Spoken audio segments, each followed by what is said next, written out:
Big boss కొత్త season షురూ అయిన ప్రతిసారి సోషల్ మీడియాలో హంగామా మామూలుగా ఉండదు. అప్పటి వరకు కనిపించిన అకౌంట్లు, గ్రూపులు సడన్‌గా తెరపైకి వస్తాయి. కామెంట్లు, మీమ్స్, క్లిప్పింగ్స్‌తో కొట్టుకుంటాయి. ఆ మజాని ఎంజాయ్ చేసే ఒక సెక్షన్ సెపరేట్‌గా ఉంటుంది.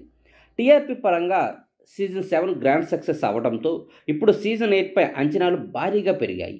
ఆ అంచనాలకు తగ్గట్లే పుకార్లు కూడా ఊపందుకున్నాయి. ప్రతి సీజన్‌కు ఉన్నట్లుగానే ఈసారి కూడా ప్రారంభానికి ముందే హౌస్‌లోకి వెళ్ళే కంటెస్టెంట్స్ ఎవరనే అంశంపై జోరుగా ఊహాగానాలు వస్తున్నాయి. సీజన్ 8కి సంబంధించి ఎంపిక ప్రక్రియ దాదాపు పూర్తయింది. ఈసారి అమృత ప్రణయ్, ఆలీ తమ్ముడు Khayyum, my village show fame Anil, Swathi Naidu, Sonia Singh లాంటి వాళ్ళు బిగ్ బాస్ హౌస్‌లో కనిపించే అవకాశం ఉంది. వీళ్ళతో పాటు ఈ మధ్య కాలంలో బాగా పాపులర్ అయిన కుమారి ఆంటీ కూడా హౌస్‌లో ప్రత్యక్షమయ్యే అవకాశాలు పుష్కలంగా ఉన్నాయి. ఎందుకంటే ఆమె ఇప్పటికే సదరు ఛానల్లో ప్రసారమైన పలు కార్యక్రమాల్లో కనిపించింది. ఈమెతో పాటు వినోద్ కుమార్, అంబట్ రాయుడు, అబ్బాస్, నటుడు రోహిత్ పేర్లు కూడా గట్టిగా వినిపిస్తున్నాయి. వీళ్ళు బిగ్ బాస్ హౌస్‌లోకి వెంటర్ అవ్వడం దాదాపు పక్కా అని అంటున్నారు.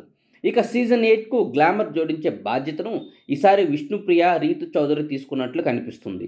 సోషల్ మీడియాలో చిట్టిపొట్టి దుస్తులు వేసుకుని హంగామా చేసే ఈ బెస్ట్ ఫ్రెండ్స్ బిగ్ బాస్ హౌస్ను వేడెక్కించడం ఖాయం అంటున్నారు ఈ సెక్షన్ జనం. అయితే అది ఇంకా కన్ఫర్మ్ కాలేదు. గత సీజన్ ఇచ్చిన ఉత్సాహంతో ఈసారి బిగ్ బాస్ను మరింత స్పైసీగా మార్చిపోతున్నారంట నిర్వాహకులు. కంటెస్టెంట్ల మధ్య పెట్టే పోటీలు, అడిగే ప్రశ్నలతో పాటు కొత్త స్కిట్లు యాడ్ చేస్తున్నారు. దీనికి తోడు ఈసారి 2 బిగ్ బాస్ హౌస్‌లు ఏర్పాటు చేసే ఆలోచన కూడా చేస్తున్నారంట. ఇంతకీ ఈసారి నాగార్జున ఎలా ప్రిపేర్ అవుతారో చూడాలి.